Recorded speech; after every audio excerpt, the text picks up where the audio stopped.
Some days are just magic.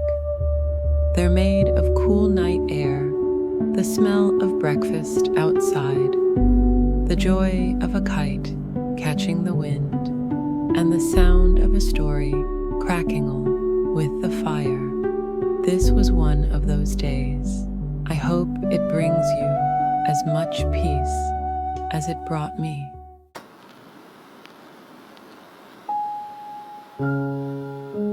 Chapter 13, The Moonlit Ride. The Vermont night was a quiet caress, its stillness wrapping my small house like a gentle dream. I sat in my rocking chair, its creak a soft rhythm, blending with the faint hum of crickets outside. At 72, I cherished these moments. When memories of Willow Creek shimmered like stars in my heart, my fingers brushed the mason jar on the windowsill, its glass catching a glimmer of moonlight, and I felt the pull of 1955, a summer evening when I was 10. Pedaling under the moon with Lucy, the world as free as a lullaby. I closed my eyes, and there I was, wheels humming, the night soft around me.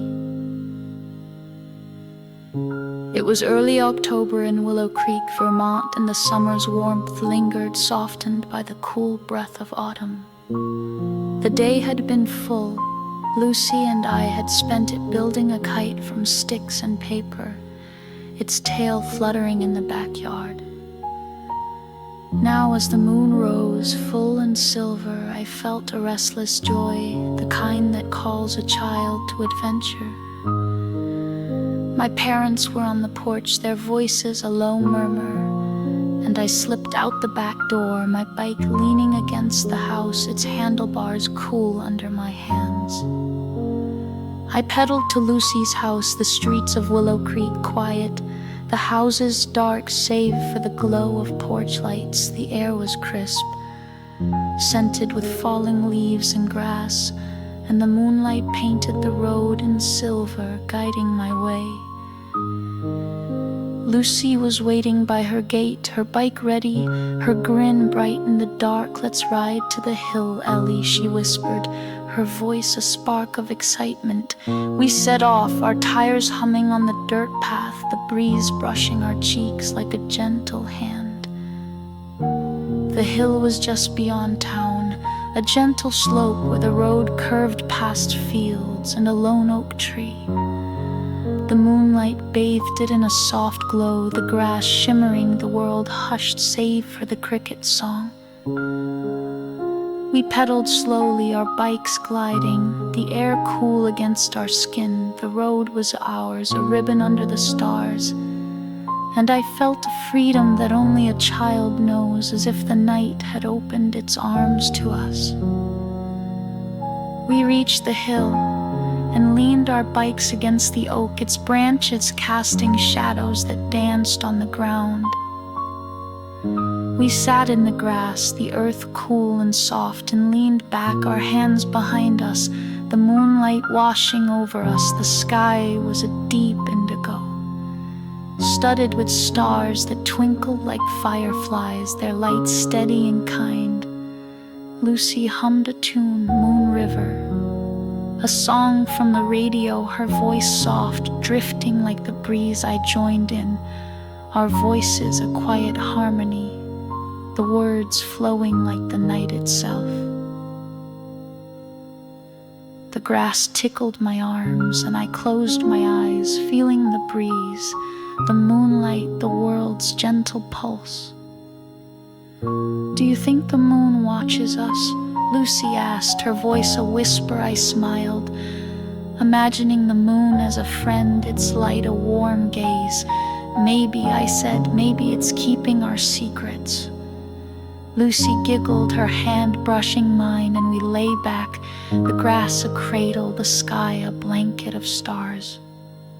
The breeze stirred the oak leaves, their rustle a soft lullaby, and I felt my breath slow, my heart quiet.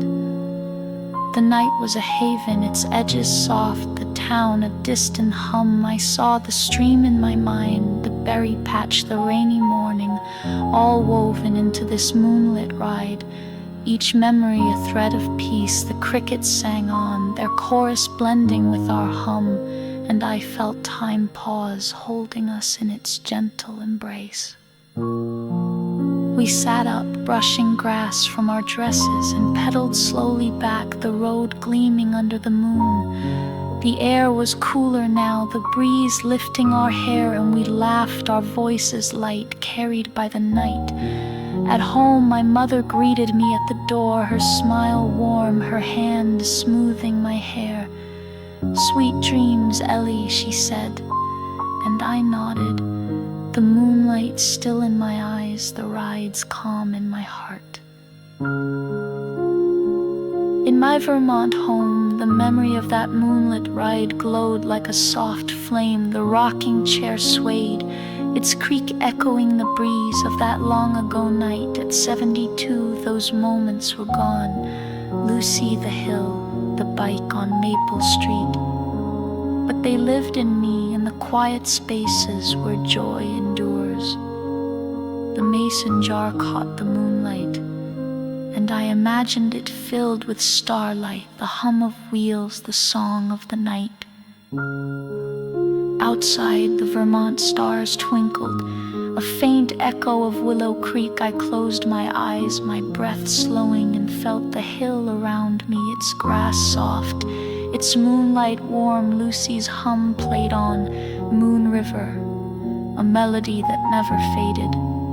As I drifted towards sleep, I was a girl again, pedaling under the stars, held by the night, dreaming in the glow of freedom.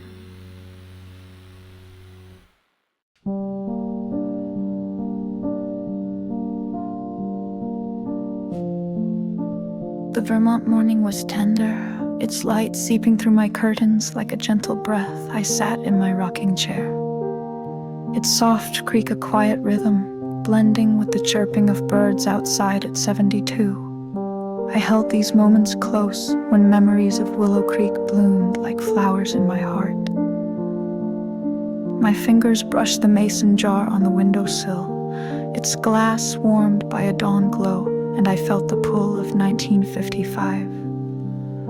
A summer morning when I was 10, eating breakfast on our porch. Wrapped in the warmth of family, I closed my eyes, and there I was, basking in sunlight, the world as calm as a lullaby. It was mid-October in Willow Creek, Vermont, and the summer's warmth lingered. Kissed by the crisp edge of autumn, I woke to the scent of toast and coffee, the sounds of my mother in the kitchen, a soft hum of life. The house on Maple Street was stirring, its wooden floors creaking under my bare feet as I slipped into my cotton dress, its hem soft from summer wear. The sun was just rising, painting the sky in shades of pink and gold, and I stepped onto the front porch, drawn by the promise of a new day. The porch was our summer haven, its planks worn smooth, a swing swaying gently at one end. My father had set up a small table, draped with a checkered cloth, and my mother was arranging plates, her apron tied, her smile bright as the dawn. "Morning, Ellie," she said, handing me a glass of orange juice, its coolness a spark in my hands. I sat in a wicker chair, the cushion soft and breathed in the air, scented with grass and morning dew. The table held a simple feast, slices of toast, golden and warm, slathered with butter and strawberry jam, a pitcher of milk frothy from the farm, and a bowl of apples, their red skins gleaming. My father joined us, his shirt sleeves rolled, his grin easy as he poured coffee from a tin pot. The sun climbed higher, its light filtering through the oak tree, casting dappled shadows on the porch, a dance of warmth and shade. A robin sang from the fence, its notes clear and sweet, blending with the rustle of leaves in the breeze. We ate slowly, the toast crunching softly, the jam sweet and tart on my tongue. My mother hummed a tune, "Morning has broken," a hymn she loved, her voice light, weaving through the air like the sunlight. I sipped my juice, the glass cool against my lips, and felt the morning settle over me, as if the world had slowed just for us. My father chuckled, telling a story of a squirrel he'd seen stealing nuts, his voice slow, a gentle ripple in the quiet. The porch creaked beneath us, its wood warmed by the sun, and I leaned back, my bare feet brushing the planks. The air was soft, carrying the scent of earth and flowers. And I watched a butterfly flutter past, its wings a flash of yellow. Settling briefly on the railing, the town was waking, a milk truck rumbling in the distance, but here, on our porch, time felt gentle, as if it could linger forever. "Do you hear the birds, Ellie?" my mother asked. Her eyes on the sky, I nodded, listening to the robin's song, joined now by a sparrow's trill. A chorus that seemed to greet the sun. I closed my eyes, the warmth of my chair, the taste of jam, the hum of my mother's voice wrapping me in peace. The breeze stirred my hair, cool and light, and I felt my heart slow, as if the morning were a cradle, rocking me gently. My father reached for an apple, slicing it with his pocket knife, the pieces crisp and white. He handed me one, its juice sweet, and I ate slowly, savoring the moment. The memories of summer, the stream, the berries, the moonlit ride, wove through my mind, each a thread in this quiet morning. The porch held us, its light soft, its sounds a lullaby, and I felt a stillness, as if the world was kind, as if love was all there was. "Time for chores, Ellie," my mother said, her hand brushing my shoulder. I nodded, reluctant to leave, and helped clear the table. The plates clinking softly, she hugged me, her scent of lavender steady, and I carried the morning's glow inside, its peace a quiet gift in my heart.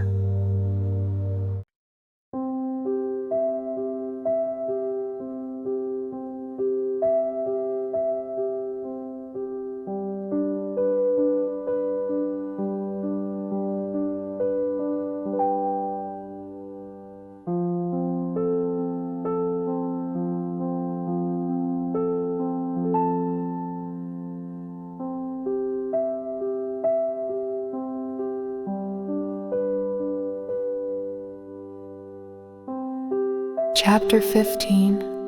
The Kite, Afternoon.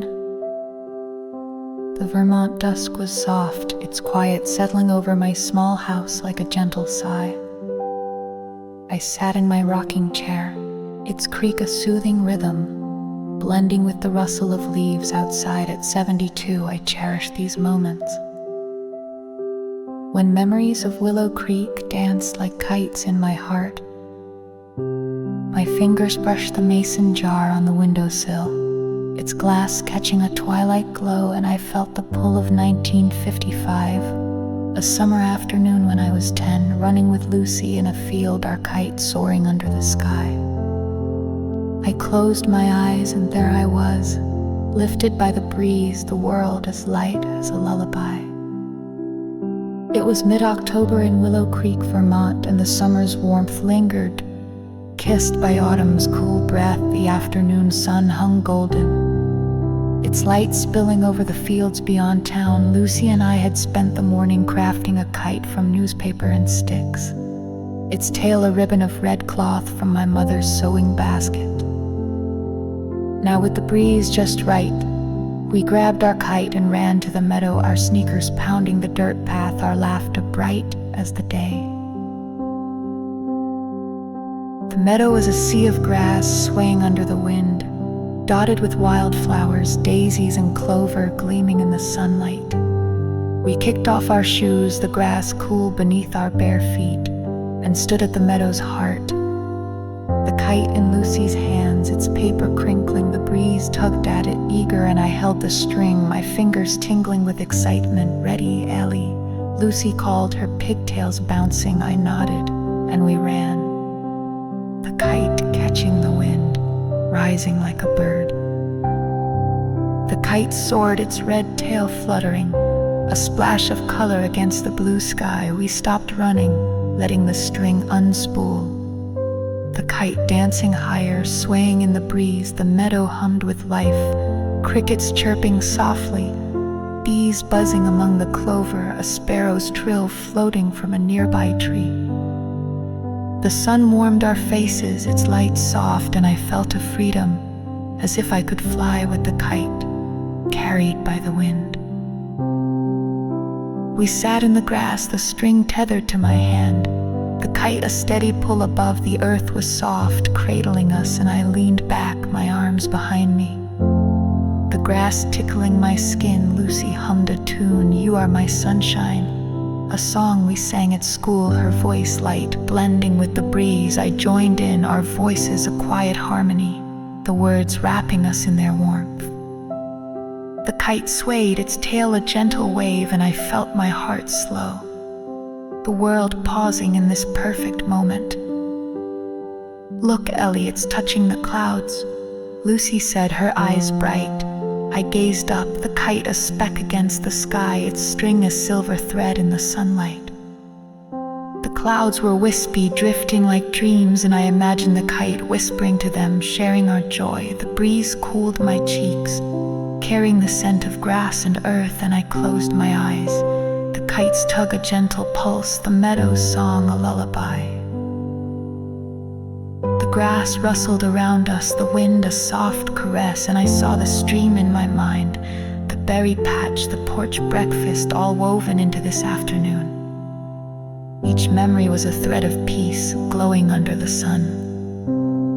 Lucy lay beside me, her hand brushing mine, and we watched the kite, its dance unhurried, as if it knew the sky was endless.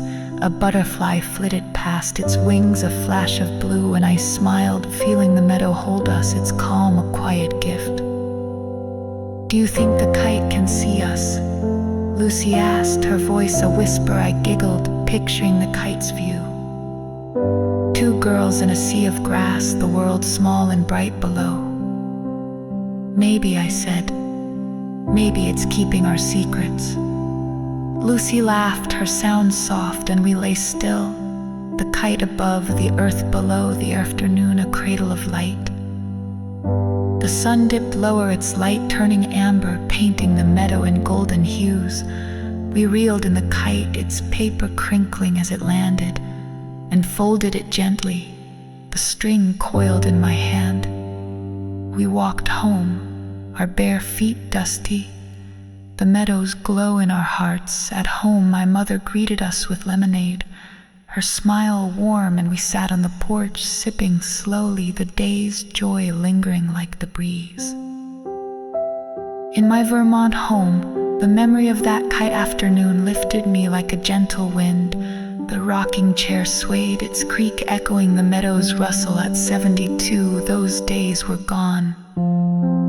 Lucy, the kite, the field beyond Maple Street, but they glowed in me. In the quiet spaces where love lives, the mason jar caught the dusk's light, and I imagined it filled with sunlight, the hum of grass, the kite's red tail. Outside, the Vermont evening sang its breeze, a faint echo of Willow Creek.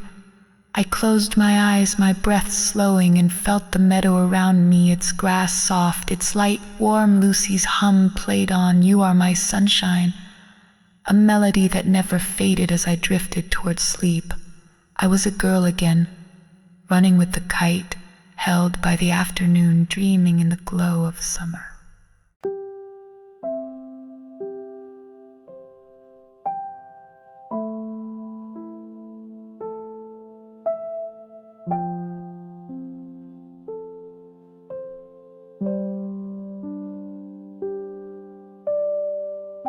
Chapter 16.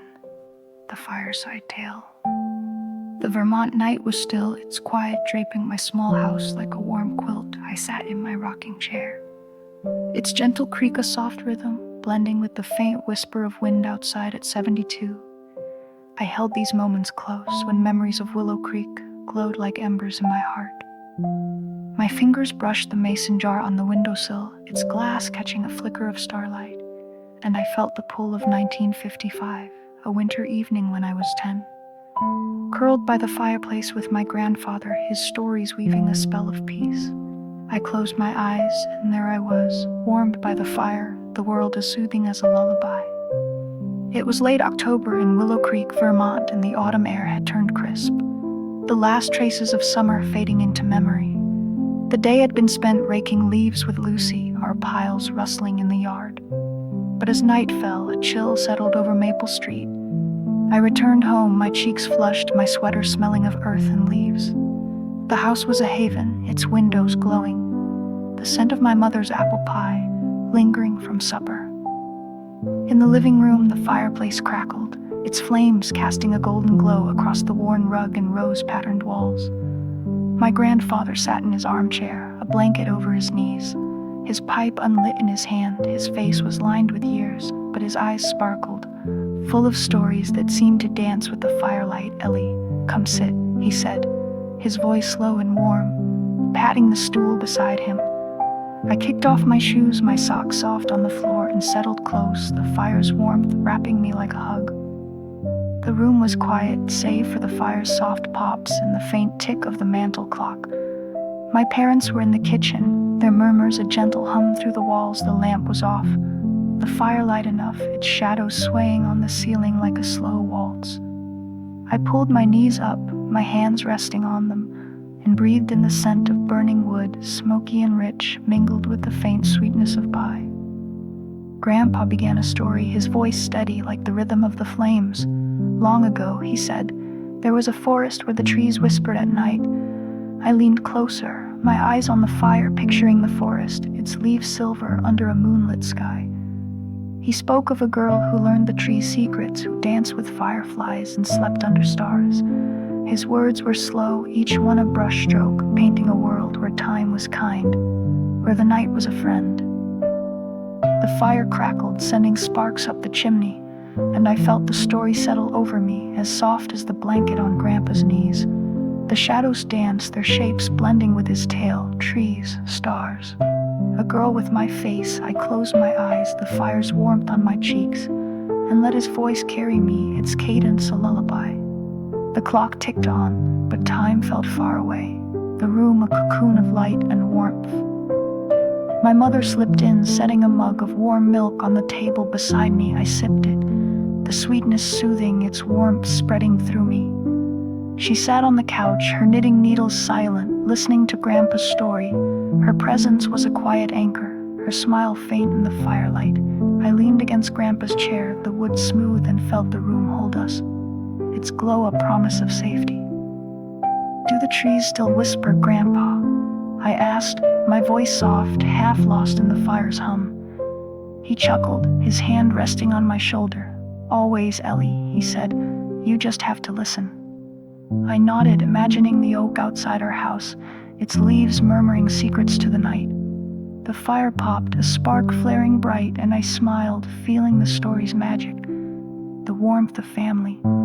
The tale wound down, the girl in the forest finding her way home, and Grandpa's voice softened, blending with the fire's crackle. I saw the meadow in my mind, the stream, the kite afternoon, all woven into this fireside night, each memory a thread of peace. My eyes grew heavy, the mug warm in my hands, and I felt myself drift, the firelight a gentle pull toward dreams. "Bedtime, Ellie," my mother whispered, her hand guiding me up. I hugged Grandpa, his sweater rough but warm, and climbed the stairs, the fire's glow lingering in my eyes. My bed was soft, the sheets cool, and as I sank into them, the fire's crackle followed, a lullaby that carried me to sleep, the forest whispering in my dreams. In my Vermont home, the memory of that fireside tale warmed me like a glowing ember. The rocking chair swayed, its creak echoing the fire's rhythm. At 72, those nights were gone. Grandpa, the fireplace, Maple Street. But they glowed in me, and the quiet spaces where love endures. The mason jar caught the starlight, and I imagined it filled with firelight, the scent of wood smoke, the whisper of trees.